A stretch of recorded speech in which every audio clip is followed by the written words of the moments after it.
साथियों, आप सभी दोस्तों को हमारे इस यूट्यूब चैनल एग्ज़ाम डे पर हार्दिक स्वागत है। एक करंट अफेयर्स की आज हम अध्याय 22 के तहत केंद्रीय बजट 2022-23 के बारे में हम बात करेंगे। तो आइए देखा जाए। 1 फरवरी 2023 को वित्त मंत्री निर्मला सीतारमण वित्त मंत्री के रूप में इनका लगातार 5वां बजट ने वर्ष 2023-24 का बजट पेश किया, जो अमृतकाल 2022 से 2047 तक का पहला बजट है। भारत की आज़ादी के 75वें वर्ष में विश्व ने भारतीय अर्थव्यवस्था को एक चमकता सितारा माना है। चालू वर्ष में भारत की आर्थिक विकास दर 7% तक होने का अनुमान लगाया गया है। 1 जनवरी 2023 को पीएम गरीब कल्याण अन्न योजना (पीएमजीकेएवाई) के अंतर्गत आगामी 1 वर्ष के लिए सभी अंत्योदय और प्राथमिकता प्राप्त परिवारों को मुफ्त खाद्यान्न की आपूर्ति करने की योजना लागू की। कोविड-19 महामारी के दौरान भारत सरकार ने 80 करोड़ से अधिक लोगों के लिए 28 महीनों के लिए मुफ्त खाद्यान्न की आपूर्ति करने की योजना के साथ सुनिश्चित किया कि कोई भूखा न सोए। अमृतकाल के विजन को हासिल करने के लिए 3 बिंदुओं पर ध्यान केंद्रित किया जाएगा। पहला, दूसरा और तीसरा, युवा वर्ग पर विशेष ध्यान देते हेतु नागरिकों के लिए अवसर, रोजगार सृजन में वृद्धि, सुदृढ़ और स्थिर वृहद आर्थिक वातावरण। बजट की 7 प्राथमिकताएं, जिसे सप्तर्षि कहते हैं या के नाम से जाना जाता है। इस बजट में निम्नलिखित 7 प्राथमिकताएं अपनाई गई हैं, जो सप्तर्षि की अवधारणा को भांति कार्य करती है। 7 कौन कौन से हैं? पहला है समावेशी विकास, 2 नंबर पर अंतिम व्यक्ति तक पहुंचना, 3 नंबर अवसंरचना एवं निवेश, 4 नंबर सक्षमता को सामने लाना, 5 नंबर हरित विकास, जबकि 6 नंबर युवा शक्ति और 7वां है हमारा अंतिम वित्तीय क्षेत्र। कृषि एवं सहकारिता के बारे में देखा जाए तो कृषि की गतिवर्धक निधि एग्रीकल्चर एक्सीलरेटर फंड युवा उद्यमी को प्रोत्साहित कर ग्रामीण क्षेत्रों में एग्री स्टार्टअप्स खोलने के लिए कृषि गतिवर्धक निधि स्थापित की जाएगी। इस निधि का उद्देश्य किसानों के समक्ष आ रही चुनौतियों का नवीनमेशी एवं किफायती समाधान उपलब्ध कराना है। आत्मनिर्भर बागवानी स्वच्छ पौध कार्यक्रम बागवानी फसलों के लिए रोग मुक्त गुणवत्तापूर्ण पौध सामग्री की उपलब्धता बढ़ाने के लिए 2200 करोड़ के परिव्यय से आत्मनिर्भर स्वच्छ पौध कार्यक्रम का शुभारंभ किया जाएगा। मिलेट के लिए वैश्विक केंद्र श्री अन्न। मिलेट के उपयोग में पोषण, खाद्य सुरक्षा और किसानों के कल्याण को बढ़ावा मिलता है। भारत में श्री अन्न का सबसे बड़ा उत्पादक और दूसरा सबसे बड़ा निर्यातक है। भारत को श्री अन्न के लिए वैश्विक केंद्र बनाने के लिए भारतीय बाजरा अनुसंधान संस्थान हैदराबाद को उत्कृष्ट केंद्र के रूप में बढ़ावा दिया जाएगा, जिससे सर्वश्रेष्ठ अनुसंधान को विश्व स्तर पर साझा किया जा सके। स्वास्थ्य, शिक्षा तथा कौशल वर्धन। वर्ष 2014 से स्थापित 157 मेडिकल कॉलेजों के साथ 6 स्थानों में 157 नए नर्सिंग कॉलेज स्थापित किए जाएंगे। सिकल सेल एनीमिया उन्मूलन मिशन। वर्ष 2047 तक सिकल सेल एनीमिया का उन्मूलन करने के लिए मिशन की शुरुआत होगी। इसमें प्रभावी जनजातीय क्षेत्रों में जागरूकता सृजन, 0 से लेकर के 40 वर्ष के आयु वर्ग के 7 करोड़ लोगों को यूनिवर्सल स्क्रीनिंग का कार्य किया जाएगा। सिकल सेल एनीमिया में आरबीसी सेल की कमी होती है। राष्ट्रीय डिजिटल पुस्तकालय। बच्चों और किशोरों के लिए एक राष्ट्रीय डिजिटल पुस्तकालय की स्थापना की जाएगी। 500 ब्लॉकों का कवर करते हुए आकांक्षी ब्लॉक कार्यक्रम शुरू किया गया है। प्रधानमंत्री पीवीटीजी विकास मिशन विशेष रूप से संवेदनशील जनजातीय समूहों पीवीटीजी की सामाजिक आर्थिक स्थितियों में सुधार लाने के लिए प्रधानमंत्री पीवीटीजी विकास मिशन शुरू किया जाएगा। अनुसूचित जनजातियों के लिए विकास कार्य योजना के तहत आगामी 3 वर्षों में इस मिशन को लागू करने के लिए 15,000 करोड़ रुपए की राशि उपलब्ध कराई जाएगी। ऊपरी भद्रा परियोजना ऊपरी भद्रा परियोजना कर्नाटक के सूखा प्रवण मध्य क्षेत्र में साधारणीय सूक्ष्म सिंचाई सुविधा मुहैया कराने तथा पेयजल के लिए ऊपरी भद्रा परियोजना को 5300 करोड़ रुपए की केंद्रीय सहायता दी जाएगी। भारत साझा पुरालेख निधान भारत साझा पुरालेख निधान एक डिजिटल पुरालेख संग्रहालय के प्रथम चरण में 1 लाख प्राचीन पुरालेखों के डिजिटलीकरण के साथ स्थापित किया जाएगा। पूंजीगत निवेश परिव्यय में लगातार तीसरे वर्ष 33.40% की तीव्र वृद्धि करके इसे 10 लाख करोड़ किया जा रहा है, जो जीडीपी का 3.3% होगा, जो वर्ष 2019-20 के परिव्यय से लगभग 3 गुना अधिक होगा।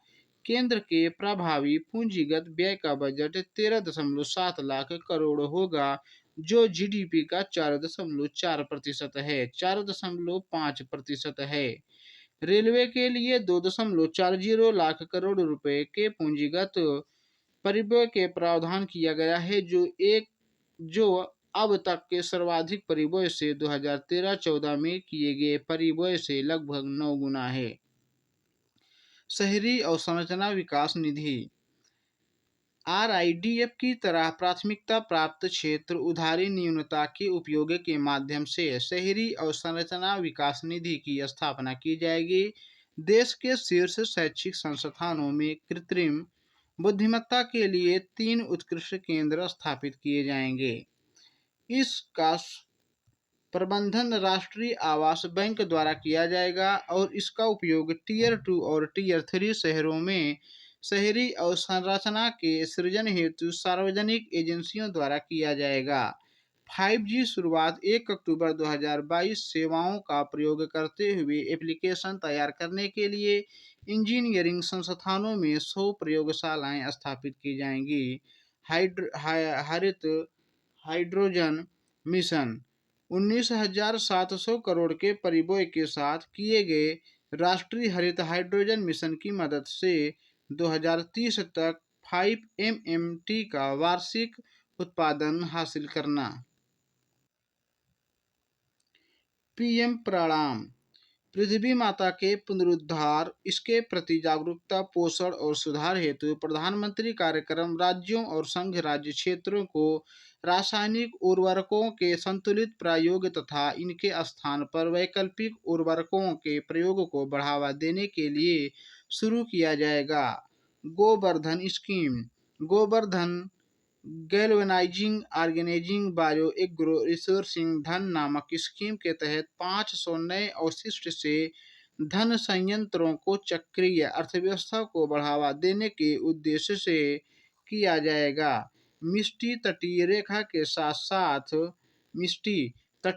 के साथ साथ लवण भूमि पर मैंग्रोव पौधारोपण के लिए तटीय पर्यावास और ठोस आमदनी के लिए मैंगो पहल मिष्टी की शुरुआत की जाएगी। देखो अपना देश।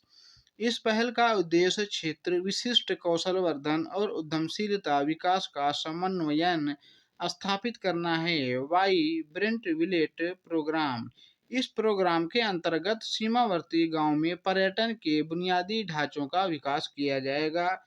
यूनिटी मॉल राज्यों को उनके स्वयं के लिए एक जिला एक उत्पाद ODOP GI उत्पाद और अन्य हस्तशिल्प उत्पादों को बढ़ावा देने के लिए उनकी वित्तीय राजधानी में एक यूनिटी मॉल स्थापित करने के लिए प्रोत्साहित किया जाएगा।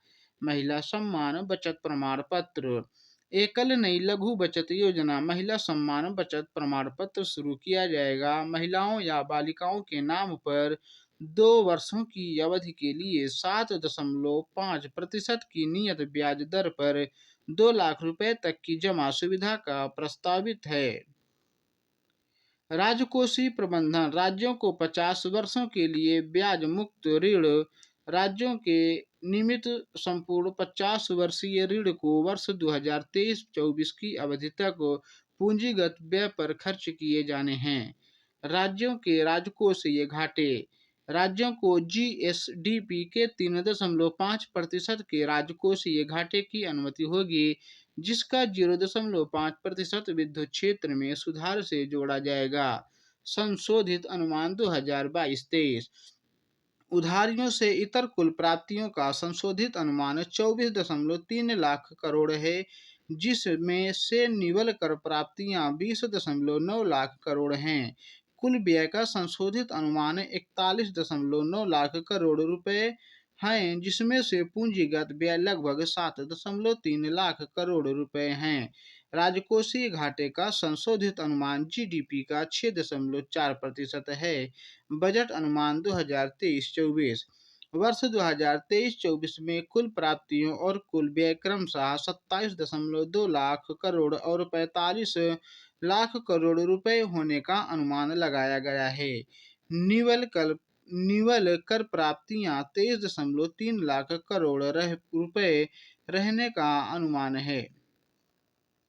वर्ष 2022-23 में राजकोषीय घाटा जीडीपी के 6.4% रहा, जबकि वर्ष 2023-24 में राजकोषीय घाटा जीडीपी के 5.9% रहने का अनुमान है। वर्ष 2025-26 तक राजकोषीय घाटे को जीडीपी के 4.5% के नीचे लाने का प्रयास किया जाएगा।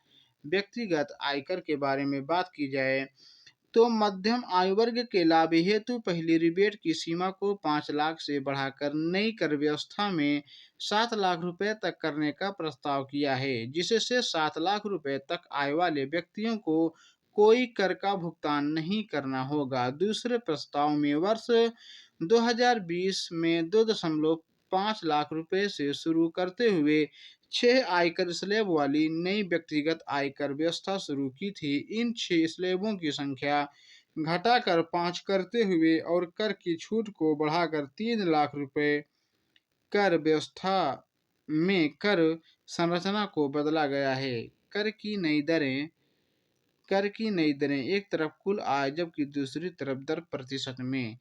3 लाख रुपए पर 0%, 3 लाख से 6 लाख तक 5%, 6 लाख से 9 लाख तक 10%, 9 लाख से 12 लाख तक 15%, 12 लाख से 15 लाख तक 20%, 15 लाख से अधिक अगर है तो 30% कर लगाई जाएगी।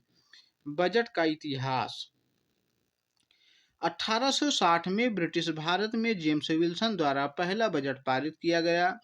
1947 ईस्वी में स्वतंत्र भारत का पहला बजट वित्त मंत्री षणमुखम शेट्टी द्वारा पारित किया गया। 1950 में गणतंत्र भारत का पहला बजट वित्त मंत्री जॉन मैथाई द्वारा पारित किया गया। बजट के इतिहास में सर्वाधिक बार मोरारजी देसाई 10 बार द्वारा बजट पेश किया गया। भारत में पहली बार महिला द्वारा इंदिरा गांधी ने कार्यवाहक वित्त मंत्री के रूप में बजट पारित किया।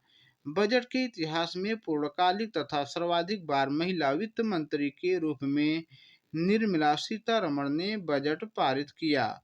केंद्रीय राजस्व और व्यय दिए गए हैं।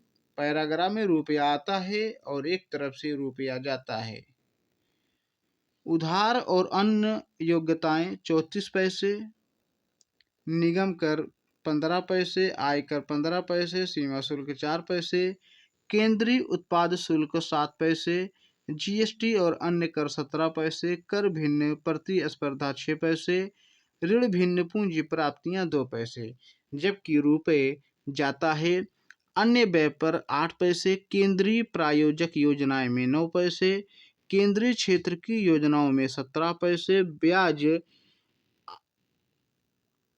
ब्याज अदायगी में 20 पैसे, रक्षा में 8 पैसे, जबकि आर्थिक सहायता में 7 पैसे, वित्त आयोग और अन्य अंतरण में 9 पैसे, करों और शुल्कों में राज्यों का हिस्सा 18 पैसे, पेंशन में 4 पैसे। आज का वीडियो यहीं तक दोस्तों, फिर आगे मिलते हैं कल। जय हिंद।